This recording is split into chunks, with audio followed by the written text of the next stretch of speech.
So here's something that'll shock you about Chicago suburban buyers. Nearly half can't accurately estimate what their new life will actually cost after moving in. But the brutal truth is, we're not just talking about the house price, though that's important. This is actually about picking a suburb that bleeds your budget dry every single month. All because people don't factor in all the necessary stuff before they actually make a choice. If you don't want to be that person, stick around, because today I'm revealing the hidden costs, commute hours, and other nightmares that turn dream moves into daily regrets. Plus, exactly how to avoid becoming another statistic. So here's the first thing that drives me absolutely crazy. People fall head over heels for a house, they see it online, and they completely ignore whether that area actually fits their lifestyle. It's like buying a sports car when you need a minivan. Just because the car looks awesome in the photos, it's not what you really need. Let me hit you with some numbers that might actually shock you. The Chicago suburban market right now has just 1.7 months of supply. That is well below the 6 months that we need for a balanced market. So what does that actually mean for you? Intense competition for quality properties and people making rush decisions because they're afraid of missing out. Homes are staying on the market for only about 50 days on average, and in competitive areas, properties are frequently selling above list price. Suburbs like Palatine and Barrington, for instance, experienced over 12% growth in price year over year. These numbers create panic buying, and panic buying leads to poor suburb selection and buyer's remorse. Nearly half of homeowners weren't able to accurately estimate the cost of repairs and improvements after they moved in, so they prioritized aesthetic features like updated kitchen, contemporary lighting, updated bathrooms over the operational aspects like solid foundations and electrical systems. But here's the kicker. When buyers focus on the wrong things, they end up in suburbs that look great on paper but create daily frustration. Maybe it's just a gorgeous new construction home in a development with no mature trees, kind of a sterile, cookie-cutter lot, or a charming older home in an area with a brutal commute during rush hour. It's kind of the same short-term thinking people end up doing with hidden costs, which we'll get to later. The bottom line is this: you need to think beyond the house itself and carefully consider the entire lifestyle package that comes with your suburb choice. Because trust me, you're going to be living with that decision every single day. You're living in that decision, literally. But hold on a second. If you're getting value from this video at all, please hit the subscribe button right now. My name is John Sintich, and I've been helping people relocate in the Chicagoland area for over 5 years. So I've got tons more insights coming your way each week, and I don't want you to miss it. Okay, so let's talk more specifically about the fundamental choice that you're actually making here. Are you willing to pay a premium for walkability and character, or do you prioritize space and newer construction? The decision shapes everything else around your suburban experience. Taking LaGrange as an example, it's basically the gold standard for near west suburban living. You've got 2 metro stations, LaGrange Road and Stone Avenue, on the BNSF line with 91 daily trains. That's 32 inbound and 30 outbound trains. Nearly 5,000 passengers use LaGrange metro stations every day. Located just 13 miles from Chicago's Union Station, you've got easy highway access via I-290, I-55, and the Tri-State Toll Lane. The LaGrange stations are ranked 23rd busiest of Metro's 236 non-downtown stations, with over 1,400 average weekday boardings. This tells you a lot about the demand for this area. And the village just adopted a comprehensive plan calling for increased residential density along the Metro BNSF line corridor. Now hold that thought, because I'll come back to this later. But the translation, guys, this area is only getting more popular and more expensive. It's all about the walkable downtown that it has and that ridiculously convenient transit to the city. Now let's flip it to the southwest suburbs, where you get a completely different value proposition. Frankfort is known as the jewel of the southwest suburbs with quality residential options. Mokena offers that contemporary lifestyle with school access. The median home price is around $465K, up 3.3% year over year. And Homer Glen comes in at a median of $500,000, up 1% year over year, and homes sell on an average of 40 days. New Lenox and Lockport are growing communities with newer construction and family amenities. These areas give you more space for your money, better parking situations, and neighborhoods designed around family living rather than walkability. But here's what you need to understand. You're making a trade-off between convenience and space. The Southwest burbs require you to drive everywhere, but you get larger lots, newer construction, and often better value for your dollar. Your dollar stretches longer in the South burbs. The question you need to ask yourself is this: do you want to walk to your favorite coffee shop, or do you want a 3-car garage and a basement? Because in the Chicago market, you typically can't have both at the same exact price point. And wait until we talk about property taxes. You'll see how the location shifts the numbers very fast. But speaking of trade-offs, let's get real about commuting, because this is where a lot of people get burned. The commute looks manageable on Google Maps at 2 p.m. on a Tuesday, but the rush hour is a completely different beast. I-55 extends from Joliet through Shorewood, Plainfield, and Bolingbrook, Romeoville, and Lamont. This road actually handles over 140,000 vehicles per day in some sections, and during morning rush hour from 6 to 9 a.m., you're looking at blocked traffic situations. But evening rush hour from 3:30 to 7 p.m. is even more intense. Those 30-minute suburban commutes you're counting on, they can easily extend to 60-plus minutes during peak times. Rush hour gridlock can take 35 to 40 minutes longer than off-peak travel, with Chicago drivers crawling at around 60 miles an hour during peak hours. You can get super infuriating, guys, but I-355 runs through the west and the south suburbs and is actually among the least busy interstates with lighter traffic. But even on the lighter routes, suburban commutes can take 45 to 90 minutes depending on the timing and the route. But here's some good news. Metro ridership increased 10% in 2024 with nearly 35 million rides and a simplified fare structure. Zone 2 includes all of Chicago and nearby suburbs with flat rates for non-downtown travel at $3.75.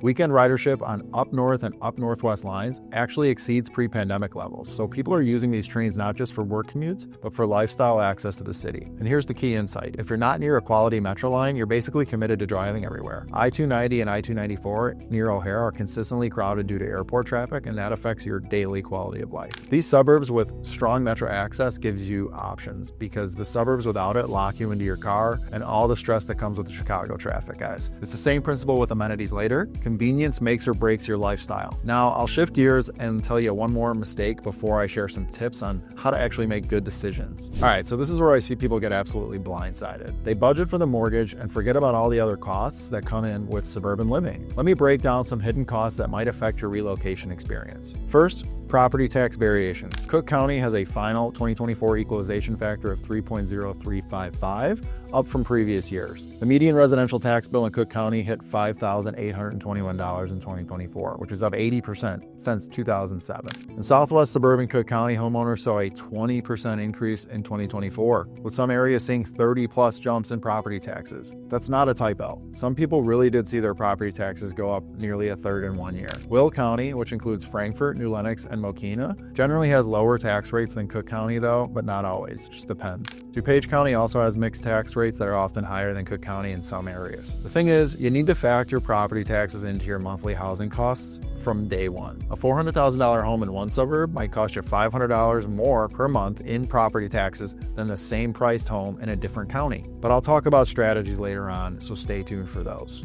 Here's something that catches people off guard.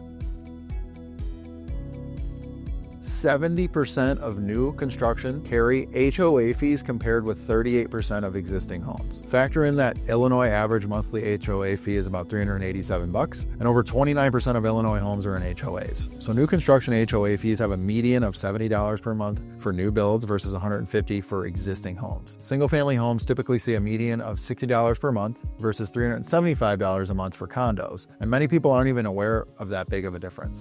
Coming back to commuting for a sec, daily suburban commutes can cost you around $15 to $25 a day in gas and tolls, depending on where you live and where you're going. Metro monthly passes vary by zone, and I-355 is among the highest toll costs in Illinois for daily commuters. Most people think about their mortgage payment and maybe property taxes, but the suburbs with longer commutes, higher HOA fees, and expensive toll roads can add thousands to your annual housing costs. It's important to remember that and budget for it. But are these issues deal breakers? Should you move away from the suburbs? It's not like that, no. Let me tell you how to avoid areas that aren't ideal for you. All right, so here's where we get into the strategies that'll save you from making a costly mistake. Let's start with schools, because this affects everyone, even if you don't have kids. Homes in high-ranking school districts are about 50% more expensive than the national median. Even a 5% increase in test scores can cause home prices to rise 2.5% in suburban areas. The effect is real, guys. Not only that, but every dollar in the school funding increases property values by approximately $20. The top Chicago area districts include highly ranked Stevenson High School District 125 and Glenbrook High School District 225, ranked number 2 in America on niche.com. But here's what you need to remember. You're not just buying into a school district. It's a huge commitment to education and property values. Even if you don't have school-age kids now, this positively affects your resale value later on down the road. The next factor is huge, and most people completely ignore it. Villages throughout Chicagoland have comprehensive plans that often call for more density near transit stations. Remember when I spoke about this earlier? Yeah, we actually saw recently a major $332 million Metro capital program that improved all sorts of structures like stations, tracks, you name it. The key here is long-term development and new mixed-use projects can really alter neighborhood character and traffic pattern. What feels like a quiet suburban street today could become a busy thoroughfare in 5 years if there's a major development plan nearby. And before I share my tips to navigate all this, we still have access to parks, which can increase property values by 8 to 10%. To put that in perspective, Naperville has 137 plus parks spanning 2,400 acres with an award-winning park system, and 98% of Chicago's population lives within proximity to a park. Even in this scenario, green space is a quality of life, places to play for kids, and community gathering spots that make a suburb feel like home rather than just a place to sleep. It's a great way to kill an hour when I'm stuck with my kids and they're just going completely ballistic. So what do you do now? Let's observe the trends. The Chicago metro area median price hit $350,000 in 2024, up 8% from the previous year. Suburban Cook County home values grew 9% versus 5.5% in Chicago proper. Inventory remains tight with a potential uptick expected in 2025 as more homeowners consider listing. Western suburbs like Elmhurst, Western Springs, and Hinsdale continue attracting former city residents. So here's your action plan. First, test your actual commute during peak hours before making any offers. Don't rely on Google Maps during off-peak times. Drive the route at 7:30 in the morning on a Tuesday and 5:15 p.m. on a Thursday. That's your reality. Second, research municipal development plans and zoning changes. You can even call the village planning department and ask about any major projects that are planned for the next 5 years. This 5-minute phone call could save you from buying next to a future shopping center. Third, factor in total monthly costs beyond just your mortgage. Include property taxes, HOA fees, commuting expenses, maintenance costs, home insurance, and a lot of people budget for the mortgage and nothing else. But maintenance and emergency repairs are just as important. Fourth, consider school district boundaries and long-term property value impact. Even if schools aren't important to you now, they matter for resale value and neighborhood stability. Finally, evaluate access to green space and community gatherings beyond just square footage. The biggest house in a suburb with no parks or community events can feel isolating pretty quick. The wrong suburb is typically one chosen for surface level appeal without understanding the full cost structure and the lifestyle implications. You want to love where you live, not just the house that you live in. Look, successful Chicago suburban relocation is all about balancing in immediate needs like commute and budget with long-term stuff like property taxes and development plans. Are you ready to make your Chicago suburban move the right way? My team and I give you cutting-edge tech with personalized strategies that help you avoid these mistakes entirely. Email me at john@cintichrealestate.com right now and let's chat. And wait up, before you go, if you think all Chicago suburbs look the same, my video on Lamont will completely change your mind. This hidden gem is quietly attracting high-earning professionals for reasons most people never discover. See you soon, guys. Thanks for watching.